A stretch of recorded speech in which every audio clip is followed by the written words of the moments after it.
नमस्कार दोस्तों। आज हम बात करेंगे एक ऐसे सवाल की जो अक्सर लोगों के मन में होता है। आखिर चीन में लोग सांप क्यों खाते हैं? दोस्तों, दुनिया के अलग अलग देशों में खाने की आदतें भी अलग अलग होती हैं।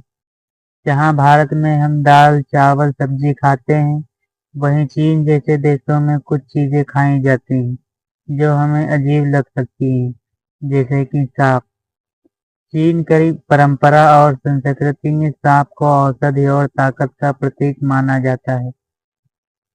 माना जाता है कि सांप का मांस खाने से शरीर में गर्मी होती है और बीमारियों से बचता है। चीनी आयुर्वेद यानी ट्रेडिशनल चाइनीज मेडिसिन में सांप की खाल, उसका खून और मांस सबको दवाइयों में इस्तेमाल किया जाता है। इन्हें गठिया, त्वचा रोग और शरीर की ऊर्जा बढ़ाने के लिए फायदेमंद माना जाता है। सांप का मांस प्रोटीन से भरपूर और कम फैट वाला होता है। कई लोग मानते हैं कि यह चिकन या मछली से भी हल्का होता है। कुछ जगहों में इसे हेल्दी डेलिकेसी माना जाता है। चीन के कुछ हिस्सों में बहुत ठंड पड़ती है। वहाँ लोग मानते हैं कि सांप का सूप पीने से शरीर में गर्मी आती है और इम्यूनिटी मजबूत होती है। चीन की फूड कल्चर बहुत बड़ी औसत है। वहाँ हर चीज को खाने का एक तरीका और कारण होता है। यही वजह है कि सांप का मांस आम बात है वहाँ का। चीन में सबसे मशहूर स्नेक सूप, इसे खास तौर पर सर्दियों में बनाया जाता है। इसमें सांप के मांस को हड्डियों और जड़ी बूटियों के साथ धीमी आंच पर पकाया जाता है।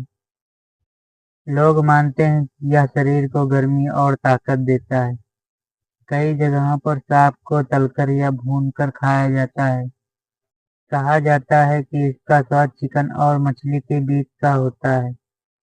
चीन में एक और दिलचस्प चीज है स्नेक पॉइंट। इसमें सांप को शराब में डुबोकर रखा जाता है और लोग मानते हैं कि यह सेहत और स्टेमिना के लिए फायदेमंद होता है। सिर्फ खाने में ही नहीं, बल्कि सांप का खून और खाल भी औषधियों के रूप में प्रयोग की जाती है। इसे गठिया, दर्द और त्वचा रोग के इलाज में भी उपयोग किया जाता है। तो दोस्तों, ये थे कुछ तरीके जिनसे चीन में सांप का इस्तेमाल किया जाता है।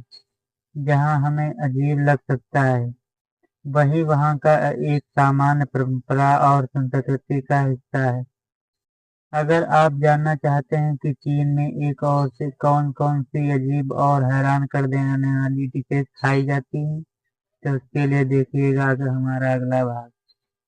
धन्यवाद।